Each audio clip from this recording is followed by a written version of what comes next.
जय जिनेंद्र संस्कार वीडियोस में आप सभी का हार्दिक स्वागत है। आज मैं फिर से एक शिक्षाप्रद कहानी लेकर आप लोगों के सामने प्रस्तुत हुई हूँ।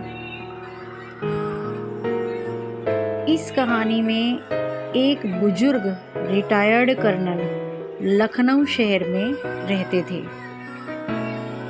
एक बार उन्होंने अपने बच्चों को एक चिट्ठी लिखकर खुद को गोली मार ली। उन्होंने ऐसा क्यों किया और इस कहानी से हमें क्या शिक्षा मिलती है वो मैं आपको आगे इस कहानी में बताऊंगी। आप इस कहानी को अंत तक ध्यान से जरूर सुनिएगा। उन्होंने चिट्ठी क्यों लिखी और उसमें क्या लिखा ये जान लेना बहुत ज़रूरी है। वह बुजुर्ग सेना में कर्नल के पद से रिटायर्ड हुए।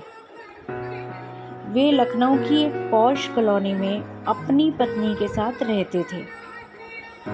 उनके 2 बेटे थे जो अमेरिका में रहते थे। माता पिता ने अपने बेटों को पालने में कोई कमी नहीं रखी थी। बच्चे पढ़ लिख कर सफलता की सीढ़ियां चढ़ते गए।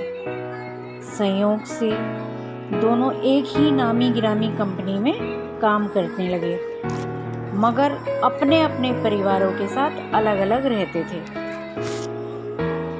एक दिन पिता ने रुआंसे स्वर में बेटों को खबर दी कि तुम्हारी माँ अब इस दुनिया में नहीं रही। जल्दी आ जाओ, मुझे तुम दोनों की बहुत ज़रूरत है। तथा वो अपनी पत्नी की लाश के साथ बेटों के आने का इंतज़ार करने लगे। एक दिन बाद छोटा बेटा आया जिसका नाम रमेश था। पिता ने उससे बड़े बेटे के लिए पूछते हुए कहा, रमेश, तुम्हारा बड़ा भाई सुरेश क्यों नहीं आया? छोटे बेटे के मुंह से ना चाहते हुए भी सच निकल गया कि भैया ने कहा है कि माँ के मरने में तुम चले जाओ, जब पिताजी मरेंगे तब मैं चला जाऊंगा। ये सुनते ही कर्नल साहब के पैरों के तले से जमीन निकल गई। उनके दिल के जैसे किसी ने हजारों टुकड़े कर दिए। जीवन के इस पड़ाव पर आकर वो खुद को ठगा सा महसूस कर रहे थे। वो तुरंत अपने कमरे के अंदर गए तथा दरवाज़ा बंद करके कुछ पंक्तियाँ एक पत्र में लिखी।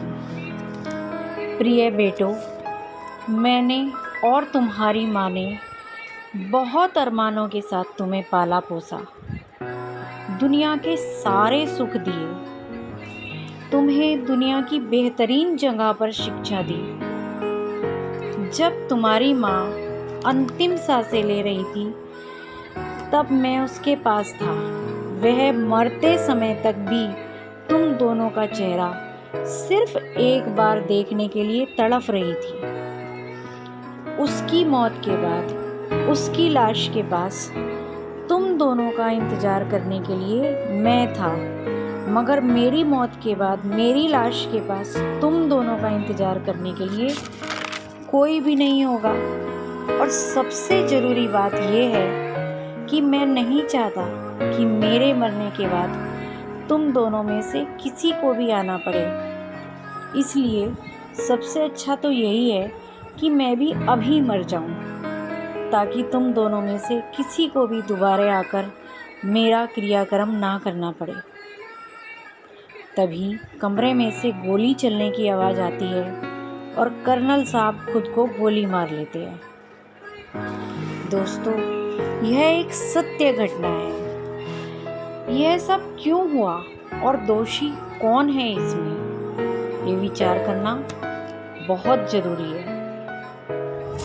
जब हम अपने जीवन में अंधे दिखावे के कारण समाज में इज्जत कमाने के नाम पर, स्टेटस बनाने के नाम पर अपने बच्चों को सिर्फ ऐसे संस्कार देते हैं जिसमें मात्र पैसा ही सब कुछ होता है, बाह्य परिग्रह ही सब कुछ बन जाता है हमारे लिए, तब हमारे दिए हुए खोटे संस्कारों के कारण ही हमारे ही बच्चे हमसे ज़्यादा पैसे, नौकरी, दिखावा और बाह्य परिग्रह को ही वैल्यू देने लगते हैं।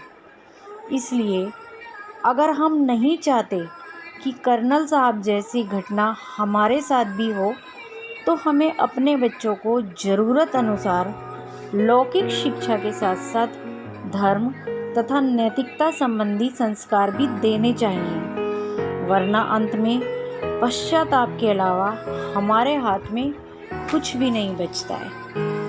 दोस्तों, एक छोटी सी वीडियो बनाने में बहुत मेहनत लगती है, इसलिए अगर आप लोगों को ये वीडियो ज़रा भी अच्छी लगी हो तो please like, share and subscribe करना बिल्कुल भी नहीं भूलिए। और आपके कमेंट्स मुझे और भी अच्छी वीडियोस बनाने के लिए प्रोत्साहित करेंगे, सो प्लीज़ कमेंट्स करना भी बिल्कुल भी मत भूलिए। धन्यवाद दोस्तों। जय जिनेंद्र।